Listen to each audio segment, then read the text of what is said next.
Hi, this is Dr. Lorenzo Neal. Thank you guys for tuning into my channel. I know I've been absent for a minute. I just have to be honest with you. This has been some tough few months. I think the last time, about 2 months ago, last post I made, and it was regarding the church opening up and getting back together and all that. And here we are now in the summer, and most states are reconsidering reopening. And yeah, it's been a very challenging couple of months. I celebrated the birthday, my 45th birthday, celebrated the anniversary of my radio show, 10 years of Zero Today radio show. And by the way, guys, go listen to the latest broadcast there on blogtalkradio.com/Zero Today, or go to my website, LorenzoTNeal.com, and you can listen to those shows. Anyway, so I have not been as busy as I usually be, and I've had a little bit of the anxiety that has come with this sheltering in place, pandemic, or whatever you want to, however you want to phrase it. It's just been a crazy year. 2020 has been a crazy year, but God has still been merciful and gracious. And I just wanted to jump on because I'm excited. If you've been following news in the state of Mississippi, you've seen that on this weekend, the Mississippi State Legislature voted overwhelmingly to change the state banner, the state flag of Mississippi, that still retains the Confederate emblem in it. And today, Governor Tate Reeves signed that into law. So I'm really excited. And this is why I say 2020 is a crazy year. 5 years ago, we had the similar argument and a similar what kind of rally to take down the flag, and the sentiment was let the people. Oh my goodness, let the people vote. And of course, that was a good way of saying that the people who would be overwhelmingly impacted by this vote would probably be the ones who would not likely vote in favor of changing the flag, because they wouldn't go to the poll to vote. And unfortunately, I know you're probably saying that's not real, but you're actually real. Unfortunately, there are a lot of people who are only going to vote in presidential elections. They won't vote in their local elections. They won't vote. Well, they may vote if it's a mayor, but aside from that, they really don't vote. Referendums, anything like that, they really won't vote. Some people think the only time you have to vote is for president. So anyway, so this bill is historic, changing not only the way Mississippi sees itself, but the way the country and the rest of the world will see Mississippi. Mississippi was the last holdout for the Confederate banner, the last state, the Union or the Confederacy, to have that. And yes, there's still a long way to go, a long journey to go. But that just says something. To me, it says that Mississippi, if Mississippians, and if the legislators of Mississippi, in a bipartisan effort, can change how the state is seen and imagined and perceived, then the country can do the same thing. Racial reconciliation can happen. It should happen, and it will happen. Racial reconciliation is not the same thing as Black Lives Matter. That's not the same thing. And I talked about it on my radio show. The Black Lives Matter global movement is not the same thing that some people want. And by some people, I'm particularly talking within the black community. Everybody doesn't want what they are articulating as their objective for the Black Lives Matter movement, global movement. Everybody doesn't want the intersectionality.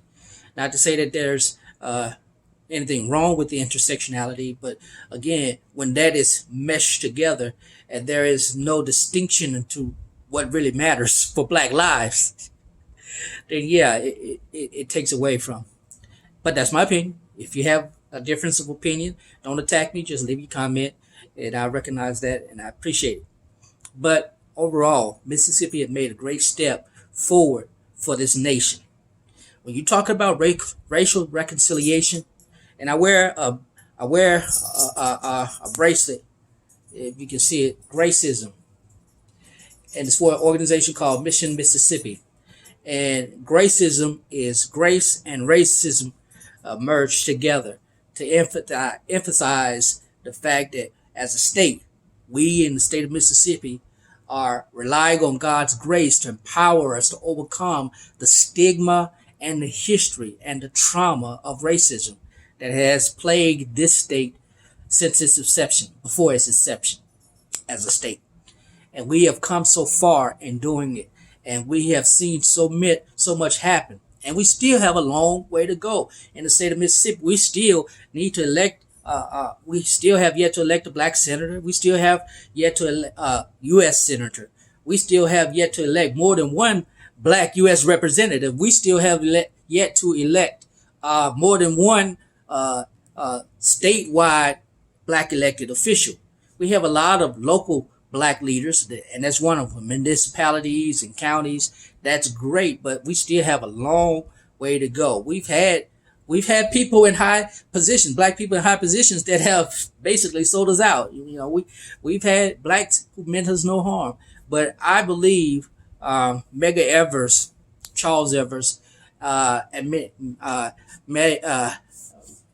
Maddie Lou Hamer would Fannie Hamer. I keep saying her name. Y'all know who I'm talking about.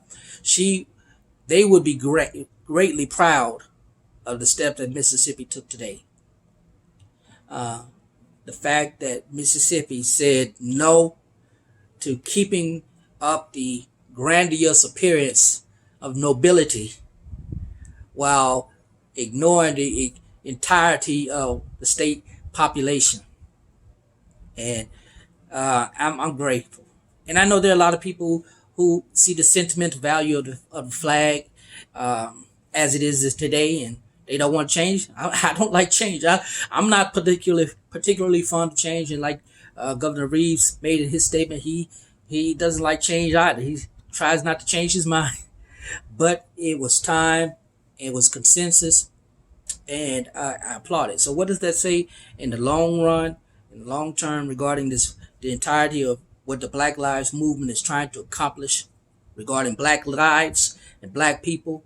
Equity. We've achieved equity. We've got equity. We've got equality. I know people don't think we do, but we do. We have equity. We can go to any university we want to. We have the privilege also that some whites have, a lot of blacks did not have just 40 years ago. So we have privilege. We have equity. We have the means of getting that. And unfortunately, I know it's perceived by a lot of people, non-black people, it's perceived that we don't. It's perceived that we still don't have those opportunities. But that's a false. That's not true at all. We do, and it's proven. I'm one of those. I have an earned doctorate degree. I have several master's degrees. I've attended some great universities and been able to be a part of some wonderful opportunities economically, educationally, all of that. So yeah, I'm bougie. I'm a part of the Black Bourgeoisie, however you say it.